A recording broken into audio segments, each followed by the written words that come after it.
Hello students, now we have come back after a long vacation, है ना। उम्मीद है आप लोगों ने अपनी छुट्टियों को बहुत अच्छे से एंजॉय किया होगा और सोशल डिस्टेंसिंग का पालन किया होगा, बाहर नहीं निकले होंगे ज़्यादा। और ये मत सोचिए कि अनलॉक जो है ना सेकेंड स्टार्ट हो गया है, इट मीन्स आप इजीली बाहर जा सकते हैं। अभी भी बाहर जाना जो है वो सेफ़ नहीं है, बहुत ज़्यादा अर्जेंट है तो आप बाहर जाइए। लेकिन जब आप बाहर जाते हैं तो जो कुछ भी रूल्स हमें गवर्नमेंट ने बताए हुए हैं वो सारे रूल्स क्या हैं, हमारे अपने सेफ्टी के लिए हैं, तो आपको उनको फॉलो करना है। जब भी आप बाहर जाएं मास्क लगाएं और सोशल डिस्टेंसिंग का पालन करें। अर्जेंट होने पर ही जाएं, अदरवाइज़ नहीं। और जब भी बाहर जाते हैं अपने हाथ में एक सैनिटाइज़र लेकर जाइए, है ना। तो आप किसी भी चीज़ को टच करते हैं, टच करने से पहले आप अपने हाथ को सैनिटाइज़ करिए, उसके बाद टच करिए। क्योंकि जब आप हाथ को सैनिटाइज़ कर लेते हैं तो जितने भी जर्म्स होते हैं वो आपके हाथ को टच नहीं करते हैं। आई थिंक आप लोग सब टीवी तो बहुत ही देखते हैं, तो आपने टीवी में देखा होगा किस तरीके से सोप जो है वो जर्म्स को दूर करता है ना। तो ध्यान रखिएगा, बी सेफ। और ये सारे प्रिकॉशंस जो हैं ये हमारी अपनी सुरक्षा के लिए है। सिर्फ किसी के डर से किसी इन चीज़ों को फॉलो ना करें, अपनी सुरक्षा के लिए फॉलो करें। क्योंकि हम कितने इम्पॉर्टेंट है हमारी फैमिली के लिए, ये आप सब लोग जानते होंगे कि आप अपनी फैमिली के लिए कितने इम्पॉर्टेंट हैं, है ना। ज़्यादा टाइम न लेते हुए हम स्टार्ट करते हैं अपना न्यू चैप्टर इकोनॉमिक्स का, जिसका नाम है money and credit. Money and credit, money रुपए पैसे, है ना। क्रेडिट, यहाँ क्रेडिट का मतलब है लोन। इस चैप्टर में हम ये पढ़ेंगे मनी कैसे इंट्रोड्यूस हुआ, कैसे आया। मनी जब नहीं था तो लोग किस तरीके से जो है अपनी चीज़ों को एक्सचेंज किया करते थे, किस तरीके से अपनी ज़रूरतों को पूरा किया करते थे। और मनी जब आया तो उसके बाद किस तरीके से वो अपनी चीज़ों को एक्सचेंज करने लगे। मनी जब तक नहीं था उससे पहले कितनी प्रॉब्लम को फेस करना पड़ता था, और मनी आने के बाद ये सारी प्रॉब्लम्स जो है वो हमारे लिए कितनी कम हो गई, या हम कह सकते हैं ख़त्म हो गई। जैसे जैसे टेक्नोलॉजी इम्प्रूव होती है, ये सारी चीज़ें जो है आज हम जो यूज़ कर रहे हैं, कुछ समय बाद हो सकता है कि हमें कुछ नई चीज़ें मिल जाए, नई टेक्नोलॉजी मिल जाए, है ना। और लोन, कोई भी व्यक्ति जब अपना कोई काम नया शुरू करता है, कोई बिजनेस शुरू करता है, या कभी उसको कोई फाइनेंशियल क्राइसिस आता है, तो कहीं ना कहीं से वो लोन लेता है। तो लोन जो है वो कैसे लिया जाता है, कितने तरीके होते हैं लोन लेने के, लोन कौन देता है, तो इन सभी चीज़ों के बारे में हम इस चैप्टर में पढ़ेंगे। तो सबसे पहले हम स्टार्ट करते हैं मनी। तो मनी इट मीन्स जो आज हमारे यहाँ जो रुपए चलते हैं, यानी रुपीज़ जो चलता है, ये एक लीगल जो है मनी है हमारे अपनी कंट्री का, है ना। किसी में डॉलर होता है, किसी में यूरो होता है, तो हमारी अपनी कंट्री का जो लीगल मनी है वो क्या है, रुपीज़, है ना। लेकिन जिस समय ये रुपीज़ नहीं था उससे पहले क्या था, जिस समय पैसे नहीं थे उस समय लोग अपनी ज़रूरतों को कैसे पूरा करते थे। तो ऐसा था, जिस समय ये मनी वगैरह नहीं था उससे पहले लोग जो है उनकी जो ज़रूरत थी वो सामान को, यानी गुड्स को एक्सचेंज करके हुआ करती थी। तो गुड्स को जो एक्सचेंज हम करते हैं उसे हम कहते हैं barter system, BARTER, barter system. Barter system क्या है? Barter system is a medium of exchange goods. ये बार्टर सिस्टम जिसके थ्रू लोग जो है अपना सामान देते थे और उनको जो ज़रूरत की चीज़ें हैं वो उस सामान के थ्रू लेते थे। इट मीन्स वहाँ पर उस समय रुपए इंट्रोड्यूस नहीं हुए थे, मनी इंट्रोड्यूस नहीं हुआ था। एग्जाम्पल के तौर पर मैं आपको बताती हूँ, जैसे मान लीजिए किसान है, जब वो किसान है तो वो खेती करता है तो उसके पास अनाज है।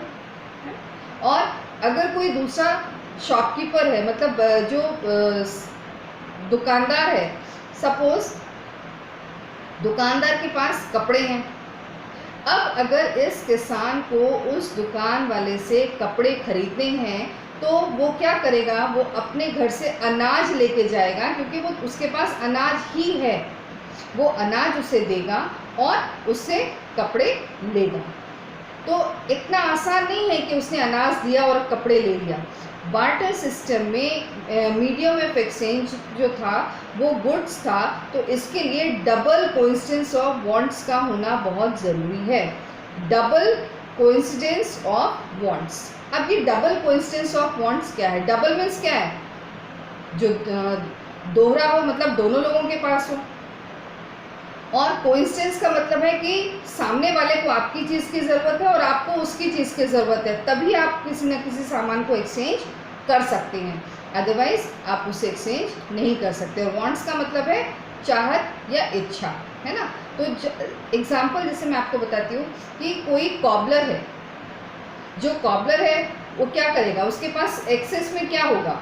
एक्सेस में मतलब ज़्यादा उसके पास क्या है? वो जो काम करता है वही चीज़ उसके पास ज़्यादा। इट मीन्स वो शूज़ बनाता है, तो उसके पास जूते हैं क्योंकि वो जूतों का काम करता है, शूज़ बनाता है।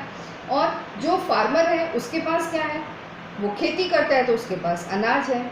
अब अगर कोई कॉबलर जो है, अगर वो किसान के पास जाता है और वो उससे कहता है कि मुझे अनाज चाहिए, आप ये शूज़ ले लो और मुझे अनाज दे दो।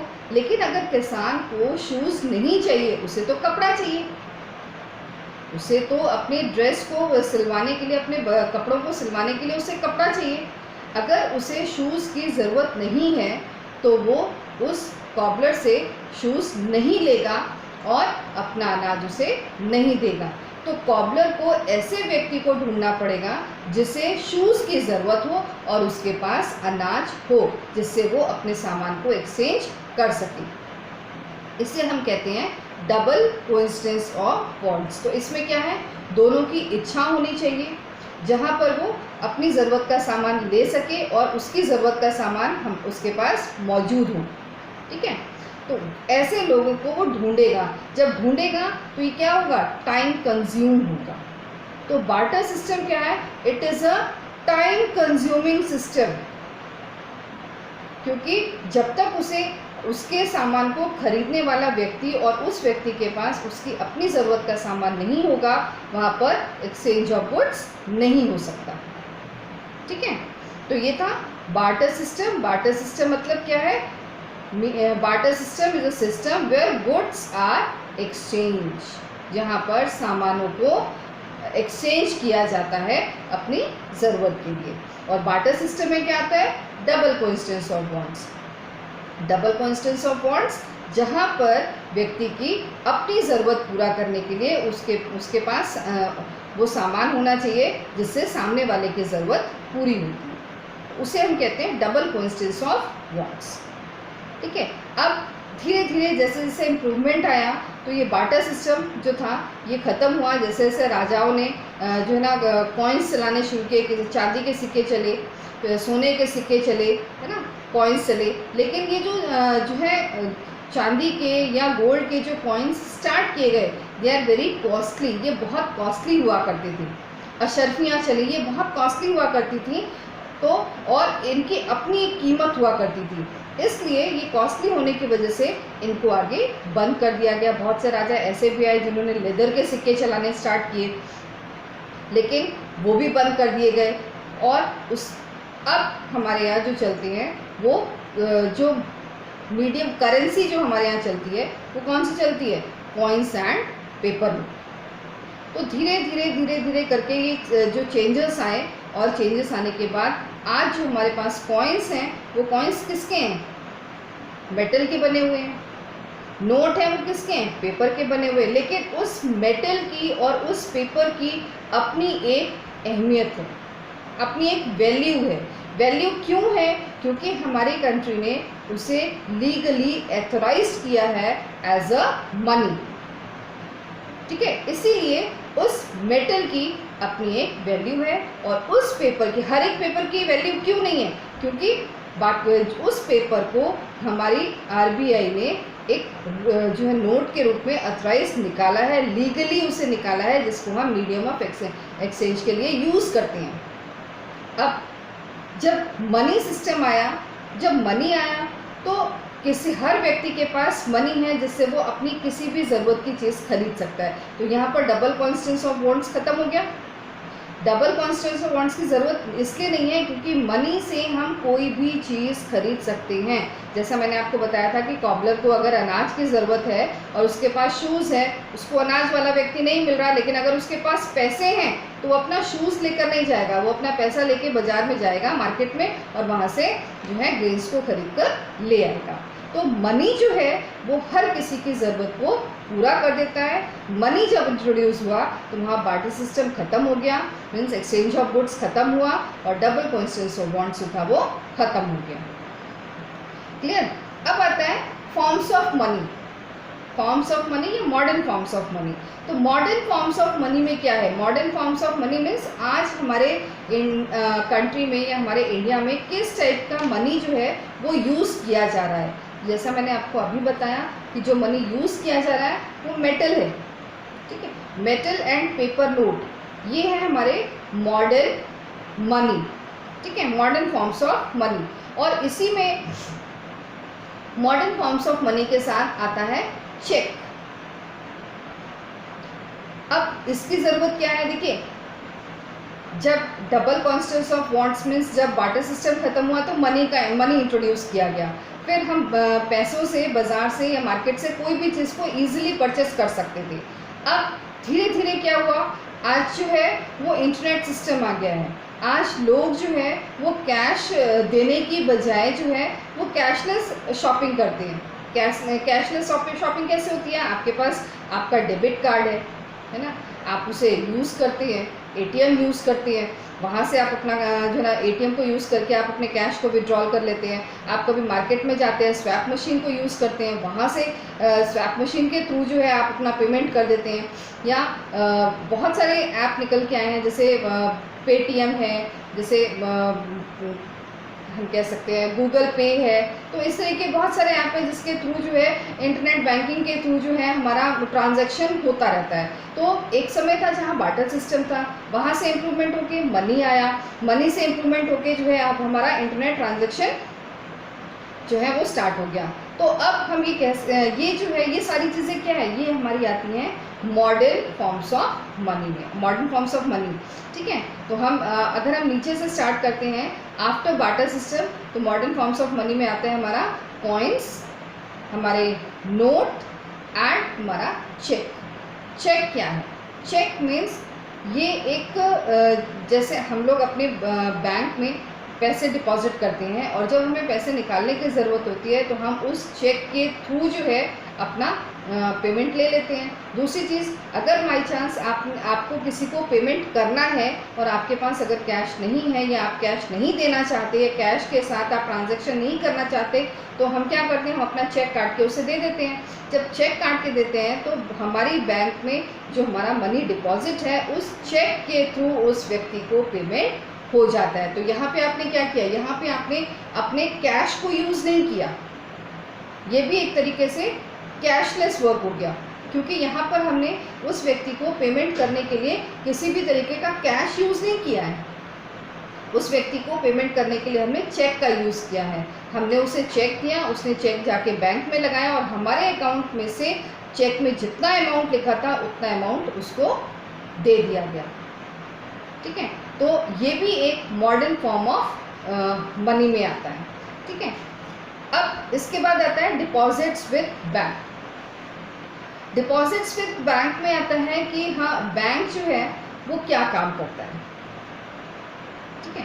तो अभी हम इतना देखेंगे कि बैंक जो है वो क्या करता है। हमारे पास जब सरप्लस मनी होता है, सरप्लस का मतलब है एक्सेस, हमारी जितनी ज़रूरत है उससे ज़्यादा जब हमारे पास पैसा होता है तो हम क्या करते हैं, अपने पैसे को बैंक में डिपॉजिट कर देते हैं, बैंक में जमा करते हैं। जब हम अपने पैसे को बैंक में जमा करते हैं, क्यों जमा करते हैं? एक नंबर वन कि हमारा मनी जो है वो बैंक में सेफ है, ठीक है।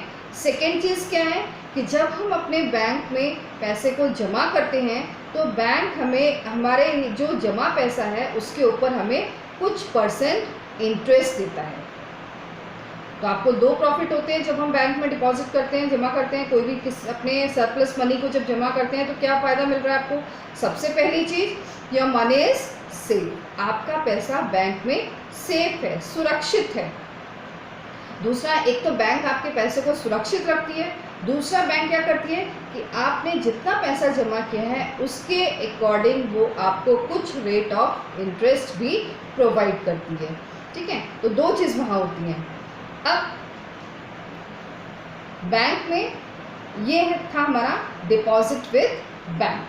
ठीक है, अब चेक के बारे में आपको बता चुकी हूँ कि चेक क्या है। It is basically a paper instruction the bank to pay a specific amount from person's account to the person in whom name and check has been issued।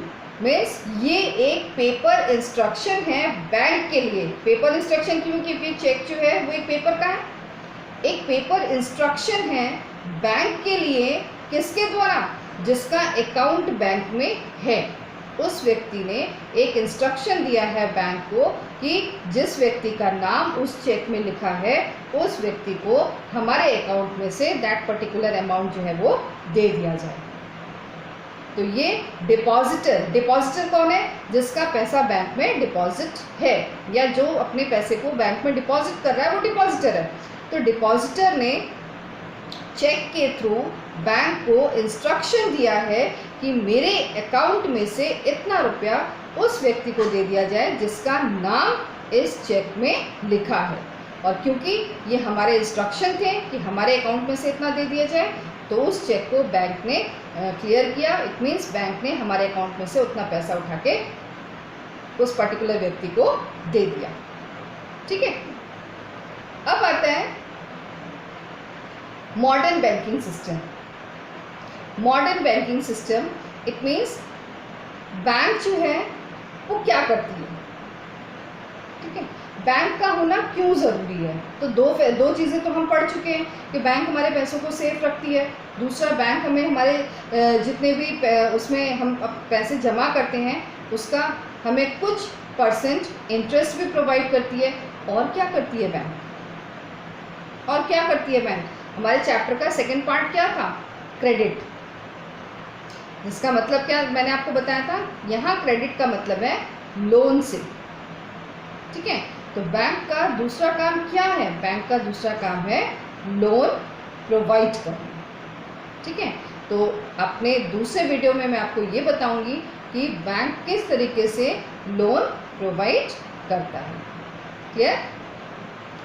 इतने टॉपिक में जो मैंने आपको अभी बताया है, बार्टर सिस्टम बताया है, डबल कोइंसिडेंस ऑफ बॉन्ड्स बताया है, उसके बाद मैंने आपको मॉडर्न जो है मनी बताया है, करेंसी बताई है, आपको इंडिया की अपनी करेंसी बताई है ना, और डिपॉजिट विद बैंक बताया है कि बैंक का काम क्या है और हम पैसे क्यों डिपॉजिट करते हैं, चेक के बारे में बताइए। 5 पॉइंट्स मैंने आपके आज डिस्कस किए हैं, क्लियर किए हैं। अगर आपको इसमें किसी भी चीज़ में कोई डाउट है तो आप मुझे कमेंट बॉक्स में लिखकर बता सकते हैं, मैं आपको उस टॉपिक को दोबारा से एक्सप्लेन कर दूँगी। ठीक है, और नेक्स्ट टॉपिक में हम पढ़ेंगे हमारा modern banking system. Clear? Okay, thank you.